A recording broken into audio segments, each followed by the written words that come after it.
Hey everyone, it's Nick with NJ Valenti Art, and in today's video I'm going to share the basics of drawing. So if you've been wanting to learn how to draw or want to take your drawings to the next level, you're in the right spot. Let's get started. Okay, so I'm working in Affinity Designer's Pixel Persona. You can use any program you like, whether it's Affinity Photo, Clip Studio Paint, Photoshop, or even just pencil and paper. You just need a brush to make marks. So here I'm using the Natural Pencil 4B, which comes with Affinity Designer. You will find a basic pencil like this in any program that you use, so just find one that feels good to you. So we're going to start with some basic shapes here, pretty standard. But we'll be adding form and dimension to these shapes and just a little bit in order to make them pop.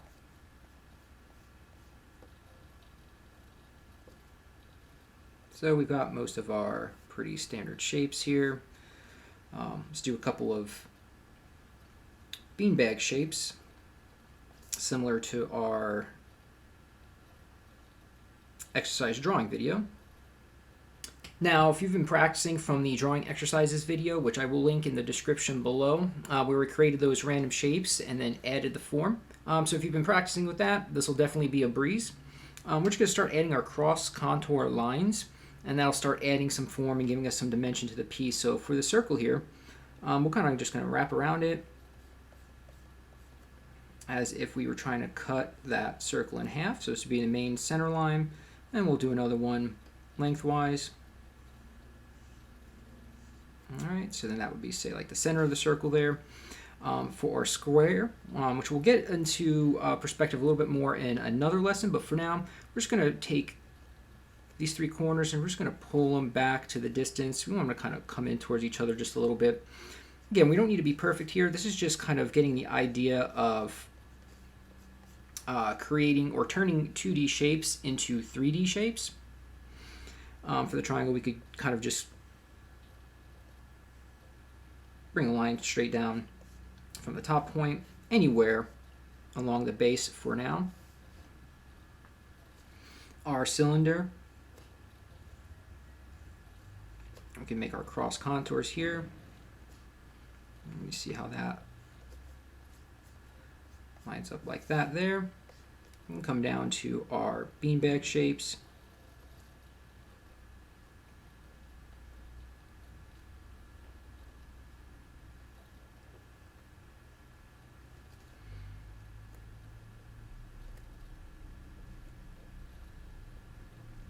And we'll add those cross contours. So now that we've kind of got some of our cross contours in here and we've turned some of these 2D shapes into 3D shapes, if we're going to go ahead and think about the light coming in this direction forward here, what we'll go ahead and do is kind of show you how that'll affect the shape here a bit. So if we've got it coming in here, it's going to create a shadow on this side. It's going to hit the top and side of this square here. So the front part would be in shadow.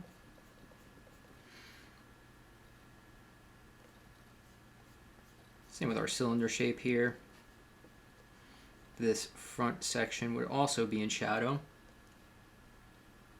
The front face of our triangle, or now pyramid. And now we're going to follow these cross contour lines here, right? So the shadow would essentially come in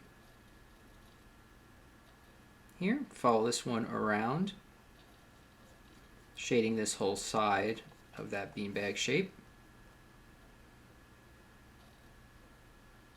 This section here would be in shadow, and so would a part of this section here, as that shadow is being cast down on it.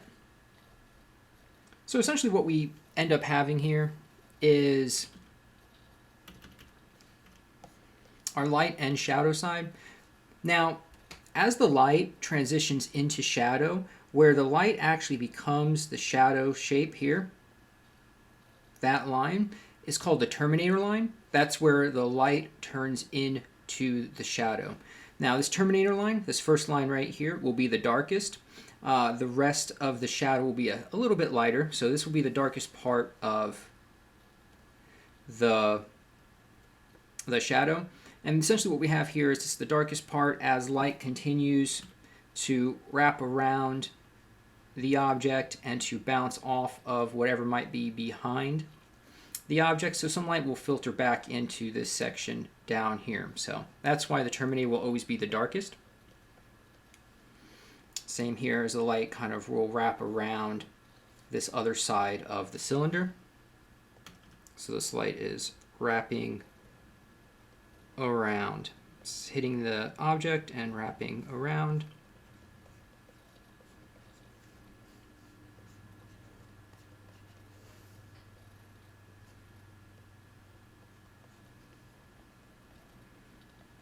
Light coming in and then wraps around the object. So I just want to kind of demonstrate a little bit more about what I'm talking about here. So say we have our flat circle shape here, and we've got 3 lines within this flat circle. Say we wanted to turn this circle a little bit, and then we'll turn it into a sphere by turning it in space. So we've got our circle shape. We'll start with our center line. Our center line will now be curving. Our furthest line will be a little bit further out here. This line closest to us will be right here. We should have our horizontal line there as well. And then this one would wrap around. So now we've got our circle turning in space. So from our flat shape, our flat lines, and this is how it'll curve around our sphere shape. So this is a recent drawing that I did. I want to kind of go ahead and demonstrate some of the things that we've been talking about so far today, and how you'd break this down into shapes and then turn that into form. So we'll go ahead and turn on our initial layer here. And initially when I was working on this guy, kind of went with a round square shape for his head.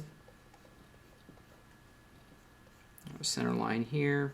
This would be kind of the side of that square. The body here, like an inverted beanbag shape. You can even extend that shape down.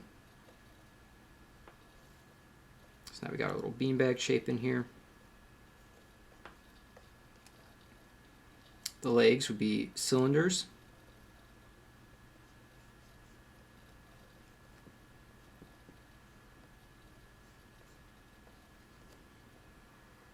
You kind of have like little half circles down here for the feet for now.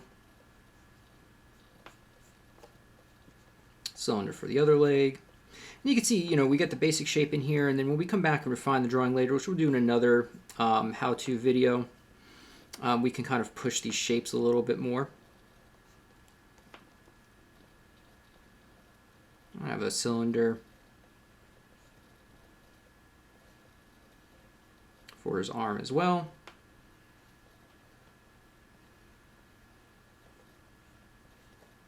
Cylinder for his lower arm, and then you could always just kind of use a little oval for the hand for now.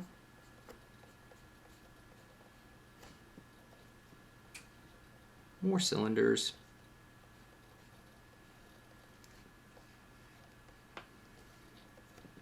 And this beanbag shape would be split down the middle there.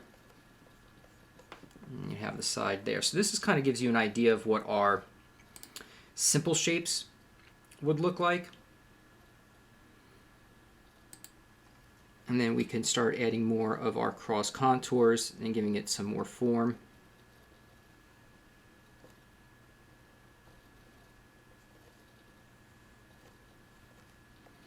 And that's how we would continue to go ahead and refine the drawing as we go along. Let's take a quick look at some of these shapes a little bit closer up. So for the chest shape here, again, kind of going with that beanbag shape. We've got our center line.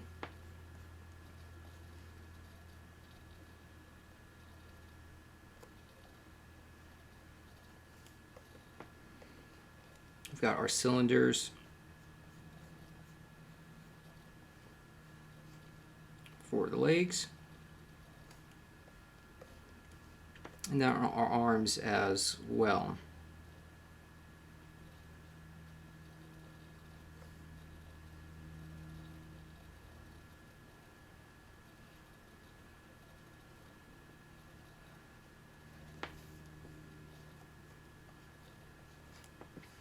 So again, just a better look at the simple shapes and then how we added the form to these shapes to start really rounding out our drawing. So let's take a quick look at kind of how the light would look. So I've gone ahead and worked out this shape here where you could see how the light would be coming in here. And then as it rolls over to this side, turns to shadow.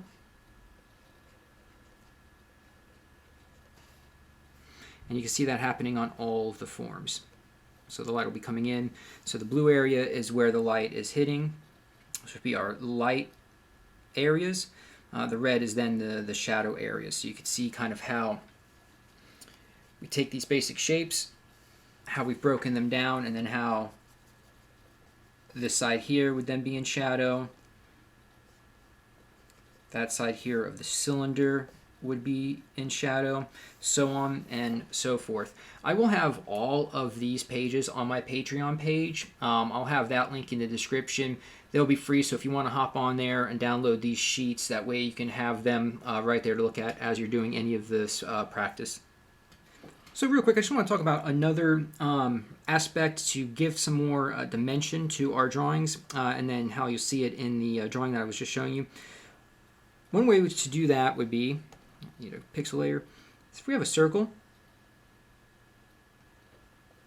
and if we have a smaller circle behind it, this is called overlap.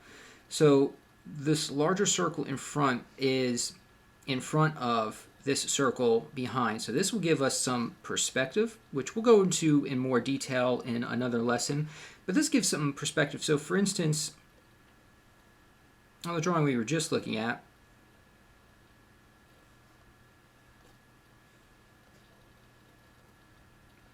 we had his arm overlapping and hand overlapping his torso. So you can see how that would look here. So by placing the hand in front of and this other arm behind, this gives us the illusion that his body is turned in space and slightly away from us. And again, when we get into perspective later on, it'll make a little bit more sense. So we're not looking at the character straight on. So little subtle cues like this with overlapping can help turn that figure in space more and give us that illusion that it's a three-dimensional form we've created in this environment. So putting that all together, let's take a look at how that would apply to the rest of our drawing here. I showed you how we would use the shape and then add form to those basic shapes to create the initial drawing. But now I want to kind of emphasize some of that and show you how I handled some of the armor bits that went on top of our drawing here. So we'll go ahead and real quick, we'll do a little color overlay and we'll lower the opacity of this one just a bit. All right, I'll create a new pixel layer. And so essentially what we're going to look at here is, say for instance, his shoulder padding armor here. This is really just a cylinder that's been cut. So say for instance, we've got our cylinder receding away from us. This is essentially just this portion of that cylinder. So it becomes really important to practice these basic shapes and turn them around in space in all different directions. So we would have, moving in this direction,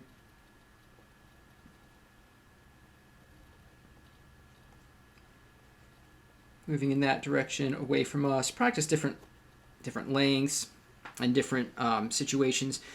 This is how it really ends up paying off. So you see this one is very much just the same. Just pieces of a cylinder.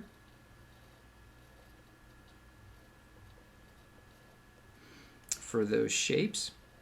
So after moving those shapes around in various directions and whatnot, we would even want to say we have a a circle here. We get our center line here. We could even now cut this shape in half.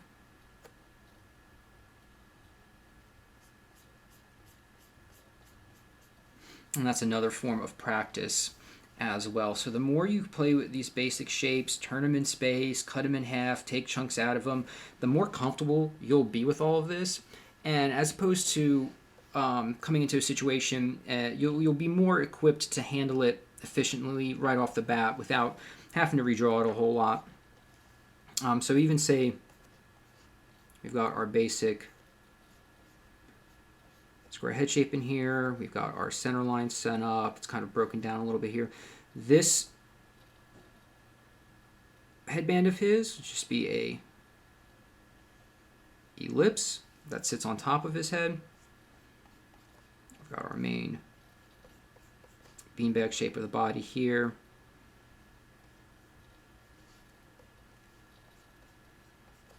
As well, with our shaded side. Our light sides would be in shadow here as well. But you can see how these shapes really just apply to every aspect of the drawing.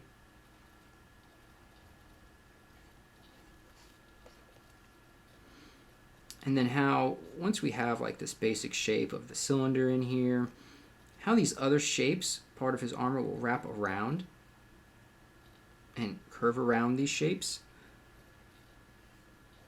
That helps us emphasize the form of that shape. So anytime we really have that wrapping around, we really want to accentuate that, and that is what gives us form in our drawing and what makes it feel more realistic to the viewer, as if this little character is sitting in a three-dimensional space. With the center line here, we'd be able to easily track the eyes. So knowing that it crosses that certain section there. And this eye that's a little bit further away from us would be a little bit smaller. Again, something that we'll talk a little bit more about in our perspective lesson.